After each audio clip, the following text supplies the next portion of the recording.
আগস্টের তৃতীয় সপ্তাহে প্রধানমন্ত্রী তারেক রহমানের সম্ভাব্য দিল্লি সফর নিয়ে যখন নানা আলোচনা চলছিল, তখনই হঠাৎ পরিস্থিতিতে নতুন মোড় আসে। ভারতীয় গণমাধ্যমে 2 দিনের সফরের সম্ভাবনার খবর প্রকাশিত হলেও রোববার ঢাকার পররাষ্ট্র মন্ত্রণালয় জানায়, আপাতত এই সফর হচ্ছে না। তাহলে কি সফরের পথে নতুন কোনো জটিলতা তৈরি হয়েছে?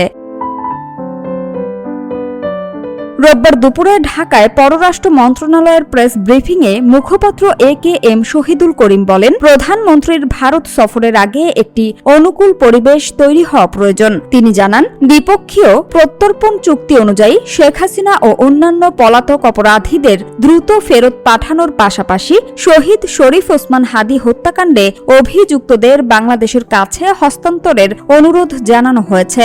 এখন এসব বিষয়ে ভারতের জবাবের অপেক্ষায় রয়েছে ঢাকা।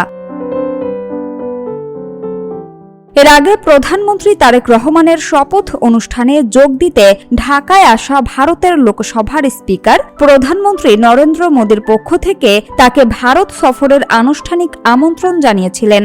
শুধু তাই নয়, আগামী সেপ্টেম্বরে নয়াদিল্লিতে অনুষ্ঠেয় ব্রিক্স সম্মেলনেও প্রধানমন্ত্রী তারেক রহমানকে আমন্ত্রণ জানানো হয়েছে।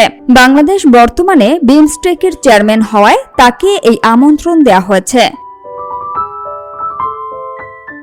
সম্প্রতি প্রধানমন্ত্রী তারেক রহমানের সঙ্গে ভারতীয় হাই কমিশনারের সাক্ষাতের পর পররাষ্ট্রমন্ত্রী খলিলুর রহমান এসব আমন্ত্রণের কথা জানিয়েছিলেন। তবে তখন সফরের বিষয়ে কোনো চূড়ান্ত সিদ্ধান্ত নেওয়া হয়নি। এর মধ্যেই বাংলাদেশ ও ভারতের বিভিন্ন সংবাদ মাধ্যমে সংশ্লিষ্ট কর্তৃপক্ষের সূত্রের বরাতে খবর প্রকাশিত হয়, আগস্টের তৃতীয় সপ্তাহে প্রধানমন্ত্রী তারেক রহমান 2 দিনের সফরে দিল্লি যেতে পারেন।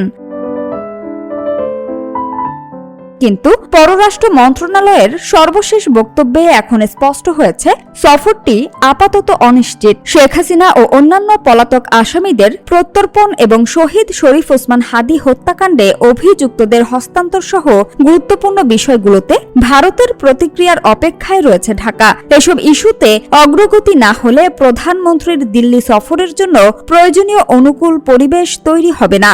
সরকারের বক্তব্যে এমন ইঙ্গিতই মিলেছে। সামিয়া সুলতানা, ঢাকা ওয়াচ।